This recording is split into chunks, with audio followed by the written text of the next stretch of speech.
The Atlanta humidity always clung to me like a second skin, even in my own apartment. I'm Arthur Vance, 29 years old, and up until recently my biggest concern was whether my vintage Braves cap would survive another wash cycle. My life wasn't glamorous, but it was mine. I worked as a graphic designer for a small marketing firm downtown, spending my days making other people's brands look good. In the evenings, I'd hit the gym, maybe catch a game with my buddies, or more often than not just kick back with Sarah. Sarah, her name used to feel like sunshine on a rainy day. We'd been together for a little over 2 years, and I'd honestly thought she was the one.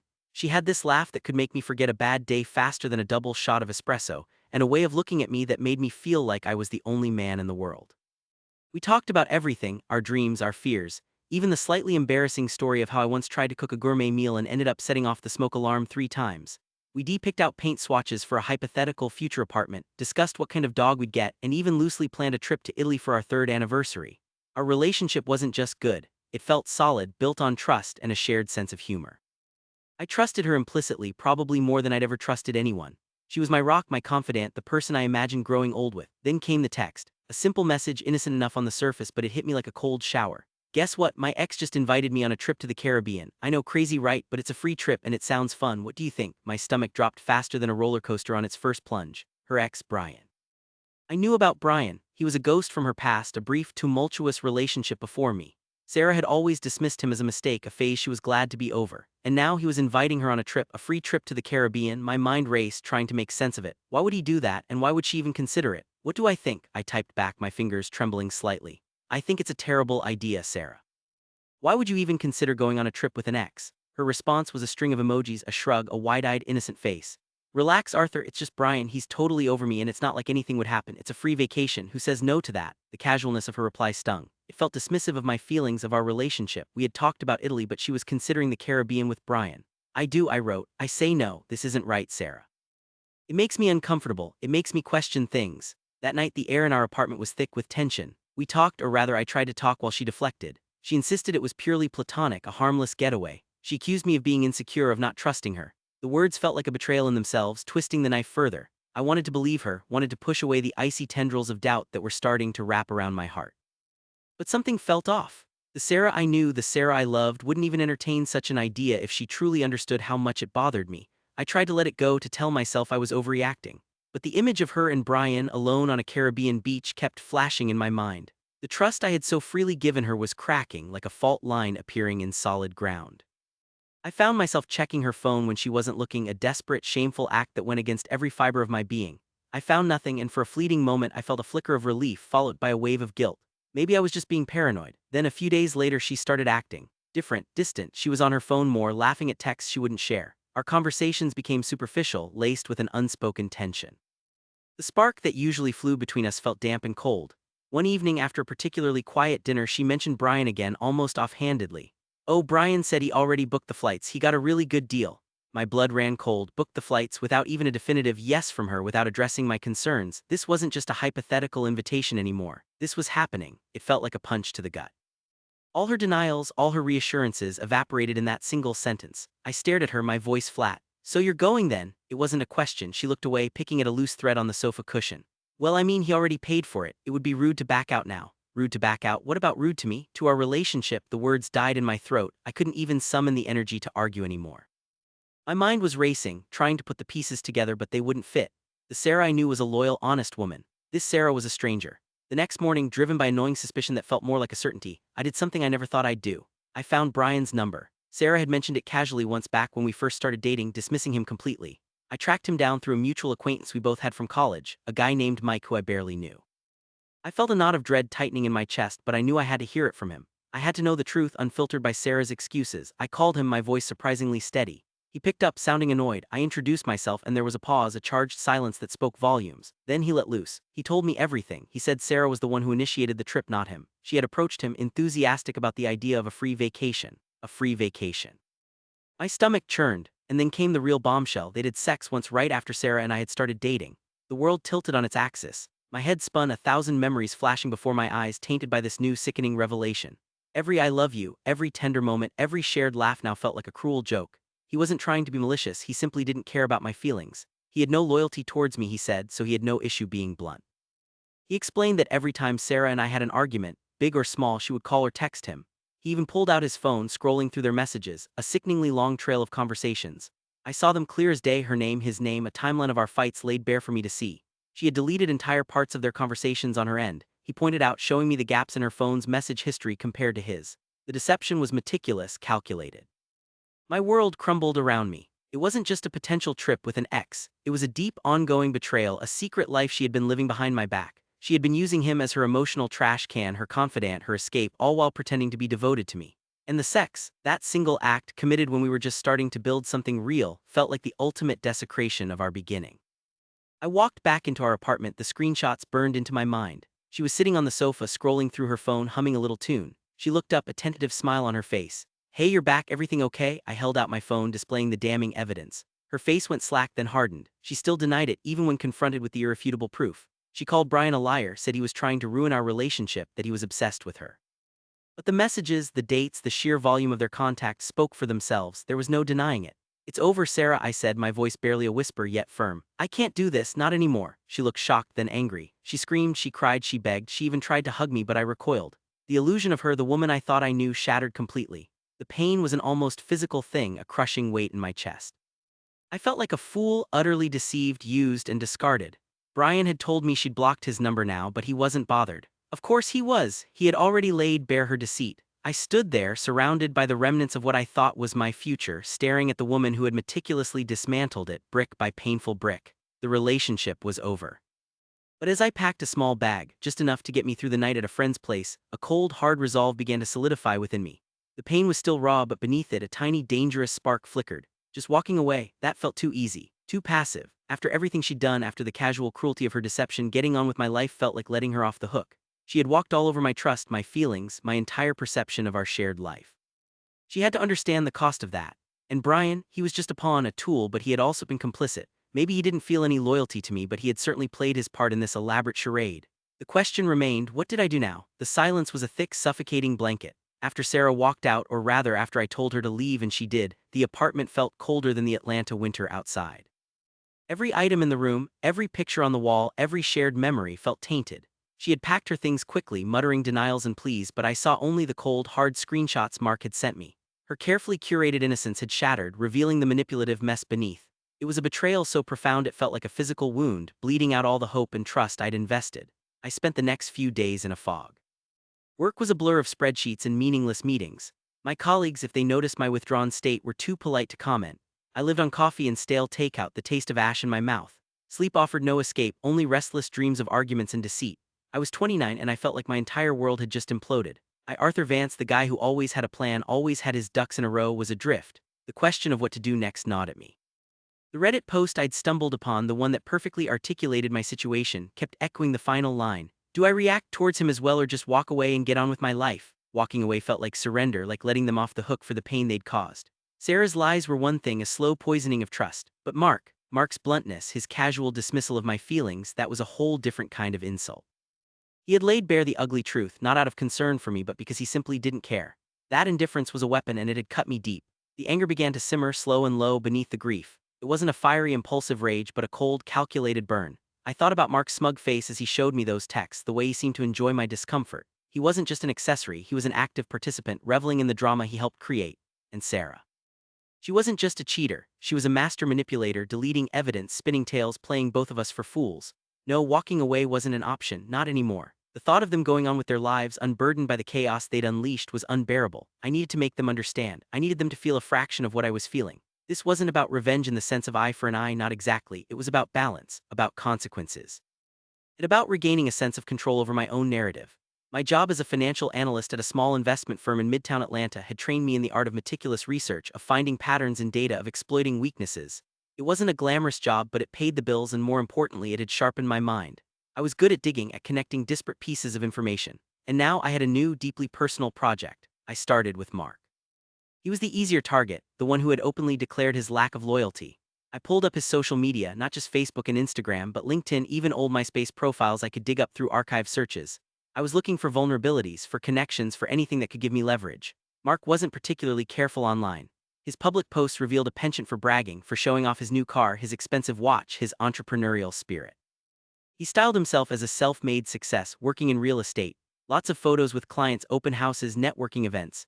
He also had a very active social life, frequently tagging friends, posting about weekend trips and nights out at trendy Atlanta bars. His LinkedIn profile was a goldmine. It listed his current company, a relatively small real estate brokerage, and his past employment. I cross-referenced his connections, looked for any mutual contacts we might have had. Thankfully, there were none. My world and his were distinct, which was a relief. I didn't want any collateral damage, not yet. I spent hours poring over his digital footprint. I noticed a pattern. Mark loved to be seen as the successful, charming go-getter. He cultivated an image of a savvy businessman. This told me something important. His reputation was likely his most valued asset. Damage that and you damage him. I also looked into his professional licenses, public records. Real estate agents are licensed by the state, and any complaints or disciplinary actions are often public. A quick search of the Georgia Real Estate Commission website revealed nothing negative, but I bookmarked it for future reference. It was a good place to start if I ever needed to file a complaint. Next, I turned my attention to Sarah, though with more caution. She was more guarded online, her profiles private, her posts minimal. She was a graphic designer, which made her work portfolio publicly accessible. Her personal accounts, however, were locked down tighter than Fort Knox, a clear sign of her desire to control her image. I could see why now. This made direct attacks on her reputation harder but not impossible. Her professional reputation was likely her Achilles heel, just like Mark's. I needed a plan. Something subtle, something that would cause maximum disruption with minimum traceable effort back to me. I wasn't interested in a messy, public confrontation. I wanted to dismantle them piece by piece from the inside out. My mind, usually focused on market trends and financial forecasts, was now consumed with strategies of psychological warfare. I started to map out Mark's network, his colleagues, his clients, even his family members if they were public. I looked for patterns in his social media, the people he interacted with most, the places he frequented. I noticed he often posted from specific high-end coffee shops for client meetings or brainstorming sessions. He always had his laptop open, looking busy and important. An idea began to form, a tiny seed of a plan that felt both deliciously cruel and incredibly satisfying. It revolved around his image, his carefully constructed facade of success. If I could undermine that, if I could cast doubt on his competence, his honesty, his very ability to conduct business, it would hit him where it hurt the most. Real estate relies heavily on trust, on reputation. A whisper, a suggestion of impropriety could be devastating. I spent another night researching the subtle art of reputation management, or rather reputation destruction. There were forums, articles, even academic papers on the psychology of influence and social perception. I wasn't looking for anything illegal, just clever ways to leverage existing information to twist perceptions to make people question what they thought they knew. The anger was still there, but it was no longer raw. It was refined, focused, channeled into a singular purpose. The emptiness in my apartment remained, but now it felt less like a void and more like a canvas, ready for the intricate strokes of my carefully planned revenge. I was Arthur Vance, and I was done being a victim. The game had just begun, and I intended to win. I'm Arthur Vance, and until a few weeks ago I thought I had everything figured out. I'm 29, living in Atlanta, Georgia, and my life was as steady and predictable as the traffic on I-75 during rush hour, a little slow at times, but always moving forward. I had a decent job in marketing, a comfortable apartment in Midtown, and most importantly, Sarah. She was everything I thought I wanted. Her laugh was like wind chimes in a gentle breeze, and her eyes, the color of warm honey, always seemed to hold a secret spark. We'd been together for almost 2 years, and the conversations about our future were becoming less hypothetical, more real. House, kids, the whole suburban dream, it felt within reach. I was happy, genuinely, deeply happy. That happiness, however, was built on a foundation of lies, and it all started to crumble with a single, innocent-looking email. It popped up on her laptop screen one evening while she was in the shower, and I was just trying to find a movie to watch. The subject line was something innocuous, like trip details or booking confirmation. My eyes snagged on it, not because I was snooping, but because it was open right there. And then I saw the names, Sarah and Mark, her ex-boyfriend, the one she swore was ancient history, a ghost from a past life she rarely, if ever, spoke about.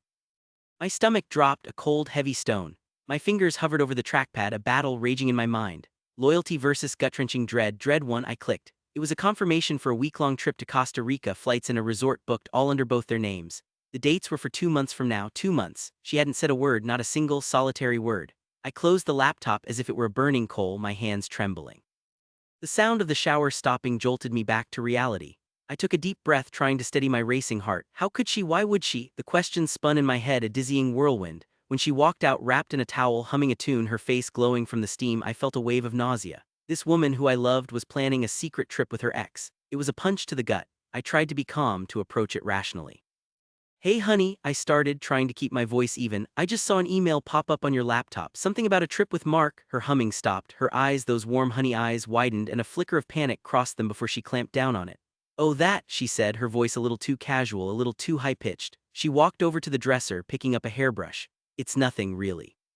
He had some extra airline miles and a free resort stay from a work thing and he offered it. Just as friends, he didn't want it to go to waste. My blood ran cold. He offered it as friends to Costa Rica for a week. Each question was a hammer blow, hitting not just her story but my trust. She turned her face a mask of feigned innocence. Yes, it's really no big deal, Arthur. I was going to tell you honest. I just hadn't found the right time. It's totally innocent. Innocent, the word tasted like ash. My gut screamed otherwise. We argued that night and for days after. She maintained her story, growing increasingly defensive, even angry at my lack of trust. She accused me of being insecure, of not believing her. It was a classic move, turning the tables, making me the bad guy for questioning her blatant deception. But the more she denied, the more concrete the truth felt. My mind kept replaying the email, the names, the destination. It wasn't a casual coffee. It was Costa Rica. For a week, I knew I wouldn't get the truth from her, not fully. My mind turned to Mark. I knew he lived across town, but I didn't have his number. Sarah had made sure of that, always claiming he was just an old acquaintance she rarely saw. Funny how an old acquaintance suddenly had extra airline miles and a free resort stay for her. I started digging. Mutual friends, social media. A quick search on an old college alumni page. It didn't take long. I found his number. My hand shook as I dialed. It rang once, twice, then a gruff voice answered. Hello, Mark, this is Arthur Vance, Sarah's boyfriend. I braced myself for confusion or an outright lie. There was a beat of silence, then a dry chuckle. Ah, Arthur, I figured you'd call eventually. His casualness, the implication that he knew this was coming, sent a fresh wave of ice through me. We met at a coffee shop, a neutral territory that felt anything but. Mark was taller than I expected, with a kind of weary confidence about him.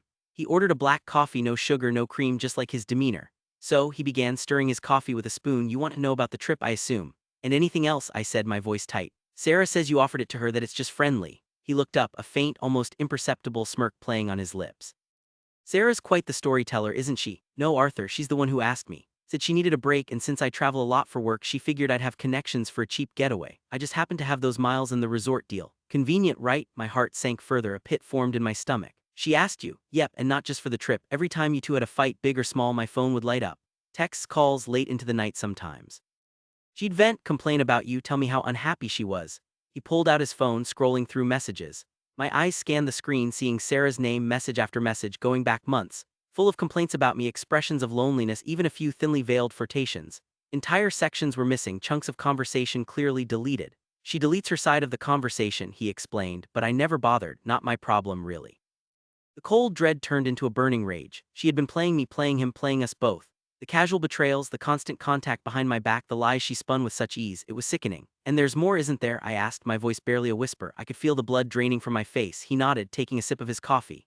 Yeah, when you two first got together, we hooked up once. She said it was a mistake, that she was confused, but it happened. She was pretty upset about it apparently, but still it happened. The world tilted. They had slept together at the very beginning of our relationship. Everything, every tender moment, every shared secret, every future plan was tainted. It was all a lie, a carefully constructed facade. She still denies all of this, even when I showed her screenshots of your messages, I said, my voice hollow. He shrugged. That's Sarah, she'll deny it to her dying breath. She's even blocked my number now after you confronted her about the trip. Doesn't bother me. I never felt any loyalty towards you, Arthur. You're just the guy who happened to be with her. So yeah, I have no issue being blunt. I thanked him, the words feeling alien on my tongue, and walked out of that coffee shop a different man. The weight of betrayal was crushing. There was no going back. The future I had envisioned, the life with Sarah, dissolved into smoke. I went straight home. She was there watching TV, looking perfectly serene. We're done, Sarah, I said, the words cutting through the air like shards of glass. She looked at me, a flicker of fear, then a hardening of her expression. She tried to argue, to deny, to cry, but her words were hollow. The honey in her eyes was now just bitterness. I had seen the truth, I had heard it, I had felt it. I packed her bags methodically, quietly, and by the end of the day she was gone. My apartment felt empty, yet strangely lighter. The immediate crisis was over. The relationship, the one that had consumed so much of my heart and energy, was finally definitively ended. But a new question lingered, heavy in the silence of my suddenly too large apartment. What about Mark? He had been brutally honest, almost detached in his delivery. He didn't seem to care about me or Sarah or the mess he'd helped unravel. He was just a messenger, albeit a very direct one. Did I just walk away from it all, licking my wounds, and try to get on with my life? Or did this cold, calculating revelation, his admitted lack of loyalty towards me, mean something more? Did he deserve a reaction too? I'm Arthur Vance, 29 years old, and until recently I thought I had a pretty good handle on life. Atlanta, Georgia is home, and it's a city that moves fast, but I always felt like I was moving with it, not against it. I work in software development, which means I spend a lot of time staring at screens, but outside of work I was always about getting out, trying new restaurants, catching Braves games, or just walking through Piedmont Park, enjoying the buzz of the city. My life was steady, predictable in a comforting way, and then Sarah came along. Sarah was like a bright, unpredictable spark. She was a graphic designer, full of ideas and a contagious laugh that could fill a room. We met at a friend's barbecue, and it was one of those immediate connections like we'd known each other for years. We talked for hours that night about everything and nothing. She challenged my quiet nature, pulled me out of my shell, and for the first time in a long time I felt like I was truly living, not just existing. Our relationship blossomed quickly. We moved in together after about a year into a small but cozy apartment near Inman Park.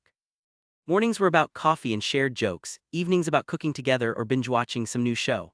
I was comfortable, genuinely happy. I pictured a future with her, saw us growing old together, maybe even getting a little house with a backyard for a dog someday. Things weren't always perfect, of course. No relationship is. We had our disagreements, mostly small stuff, who left the dirty dishes out, or my tendency to leave my socks everywhere. But there was always a feeling that we'd work through it. Sarah had a way of getting really defensive sometimes, especially if I tried to talk about something that bothered me. She'd shut down or sometimes even twist my words, making it seem like I was the one causing problems. I tried to be understanding. We all have our quirks, right? I figured it was just her way of coping with stress or maybe some past experiences I didn't know about. I was willing to overlook it because the good far outweighed the bad, or so I thought. The first real crack in the foundation appeared subtly, like a hairline fracture you don't notice until the wall starts crumbling. It was a Tuesday evening a few months ago. Sarah was on her laptop booking flights for an upcoming trip. We'd been talking about a beach getaway for a while, a chance to escape the city and just relax. I was excited about it. I leaned over, trying to see the screen. Found anything good?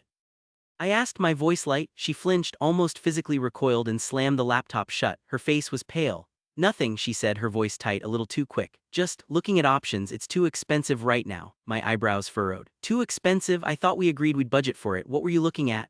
Nothing specific, Arthur, just browsing. Can we talk about this later? I'm tired. She got up abruptly and went into the bedroom, leaving me standing there, a strange knot forming in my stomach.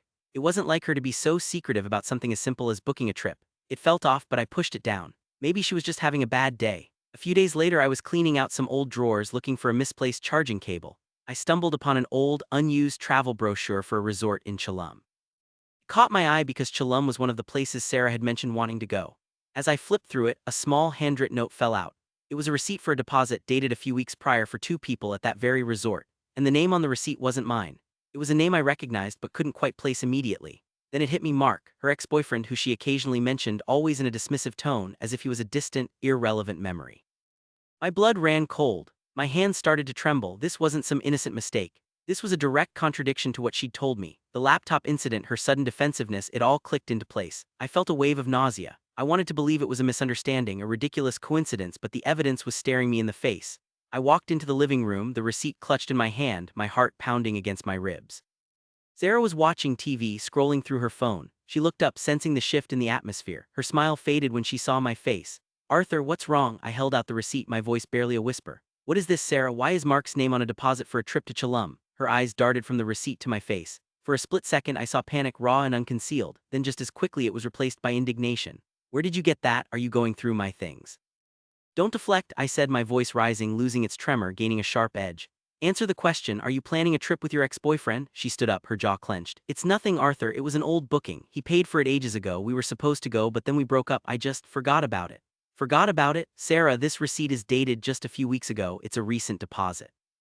And you just told me you were looking at options and it was too expensive a few days ago. This is a lie. My voice was cracking now, not with fear but with a searing anger I rarely allowed myself to feel. She tried to play it off, to minimize it. Okay, fine. He asked if I wanted to go since the deposit was non-refundable. I said maybe just to be polite. It's not a big deal. I wasn't actually going to go. Polite. You were just browsing flights for us, but you already had a deposit down with your ex for the exact same kind of trip. Do you hear yourself? I felt like I was talking to a stranger. This wasn't the Sarah I thought I knew. The woman I loved was honest, open, and respected our relationship.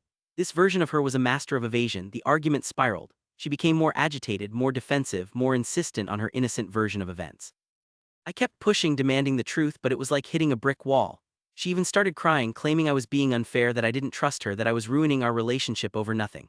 For a moment I almost wavered. The tears, the accusations, they hit my weak spots. But the cold, hard fact of the receipt, the blatant lie about the laptop, held me firm. I couldn't unsee it. I couldn't take it anymore. I needed answers, real answers, and it was clear I wasn't going to get them from her.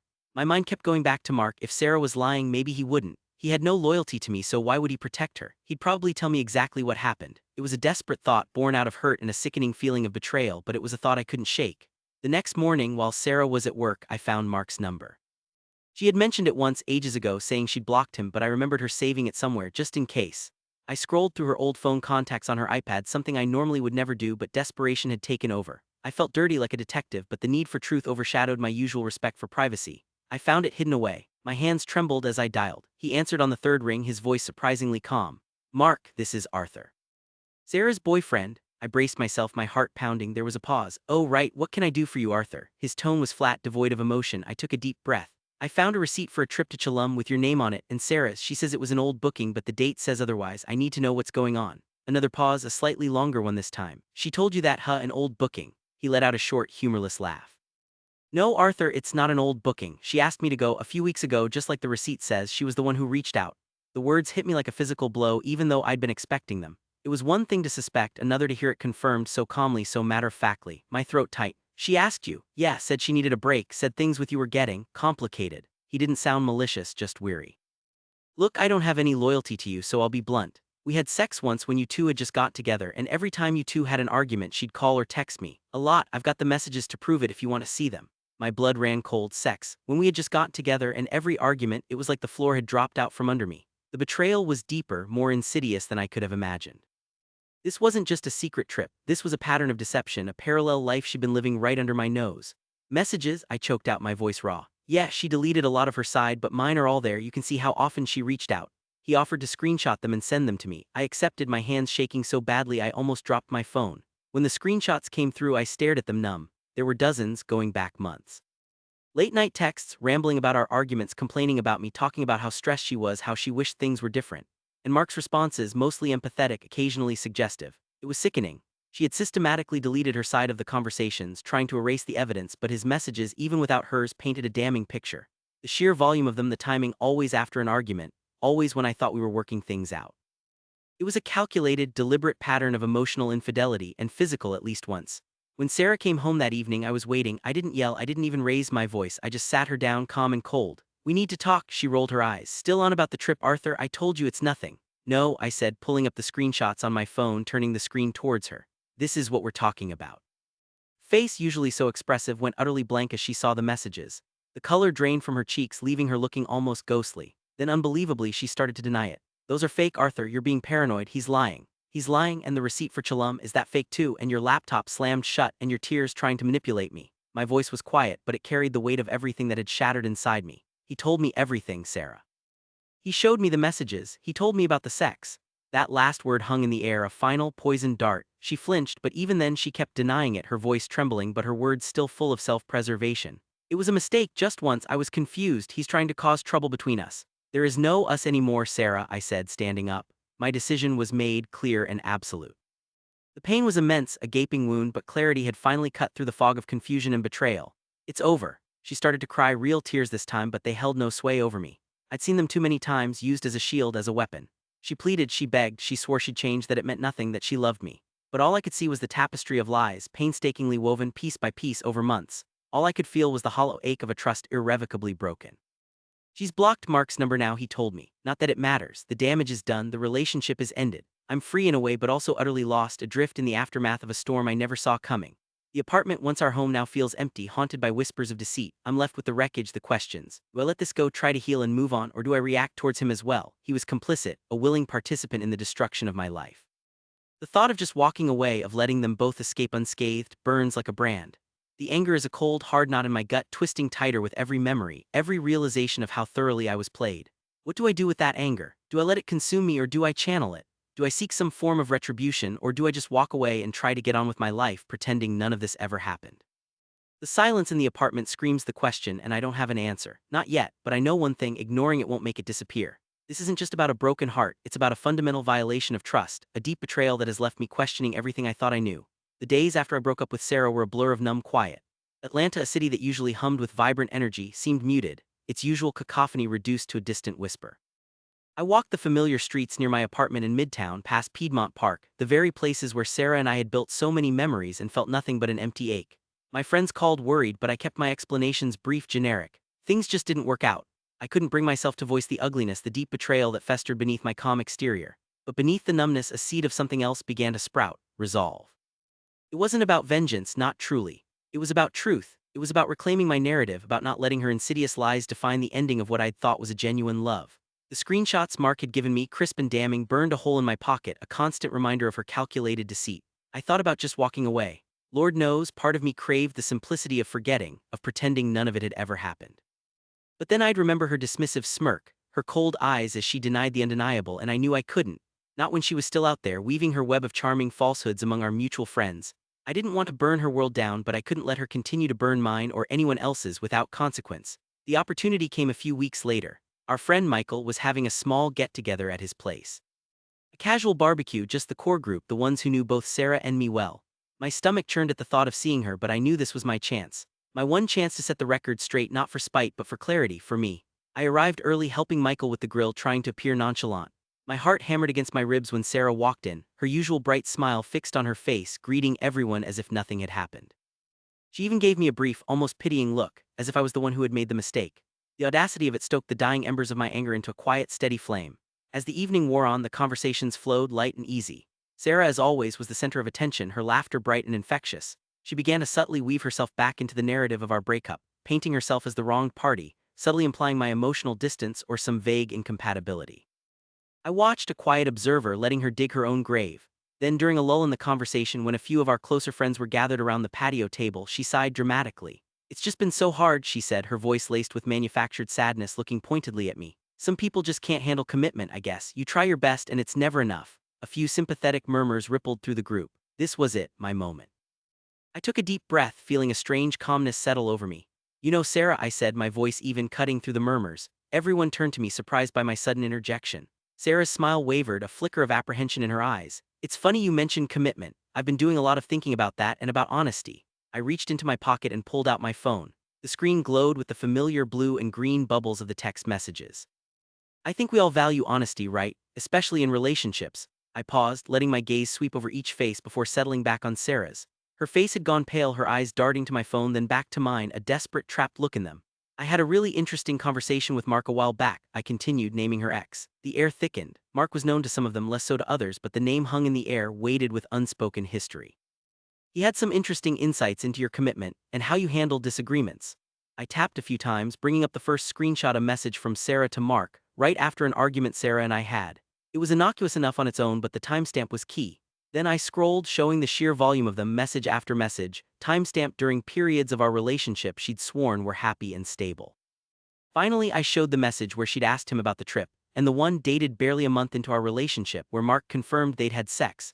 I didn't say another word. I just held the phone out, turning it slowly so each friend could see the damning evidence. The silence was deafening, broken only by the chirping of crickets. Sarah's face was a mask of horror, her composure completely shattered. Her mouth opened and closed, but no sound came out. The sympathetic murmurs had vanished, replaced by looks of stunned disbelief, then dawning understanding, and finally disappointment directed squarely at her. One by one, their gazes shifted from the phone to Sarah, then back to me. They didn't need me to explain. The timestamps, the content, the sheer volume, it all spoke for itself. Sarah, who had always cultivated an image of vulnerability and innocence, was exposed. She was caught undeniably in her own web of lies. "I just wanted you all to have the full picture," I said, finally, my voice calm, almost detached. "Because honesty matters, especially when you're talking about commitment." I put my phone back in my pocket. The air around Sarah had become a tangible thing, a wall of awkward silence that pushed her away. She mumbled something, pushed back from the table, and without another word turned and walked out of Michael's backyard, leaving a palpable void. No one tried to stop her. I didn't feel a triumphant surge of vindication. Instead, there was a quiet, deep sense of release. The burden I'd carried, the quiet humiliation, had finally lifted. I looked at my friends and saw not judgment but understanding in their eyes. There were no grand apologies, no dramatic declarations, just a shared moment of truth. In the weeks that followed, word spread, as it always does in close-knit circles. Sarah's carefully constructed facade crumbled. I heard she eventually left Atlanta, unable to face the quiet disapproval that followed her. I never sought her out, never spoke of her again. The city slowly regained its vibrant hum for me. My apartment felt like a home again, not just a place where shadows of deceit lingered. I started dating again, slowly, cautiously, but with a newfound clarity. The experience, though painful, had taught me valuable lessons about trust, about discernment, and about the quiet power of truth. I realized that my revenge wasn't about hurting her but about healing myself. And in that healing I found my true peace. Arthur Vance, 29, of Atlanta, Georgia, had finally closed a chapter and was ready to write a new, honest one. The warmth of the Georgia sun on my face felt genuine again, and the future, for the first time in a long time, felt truly open.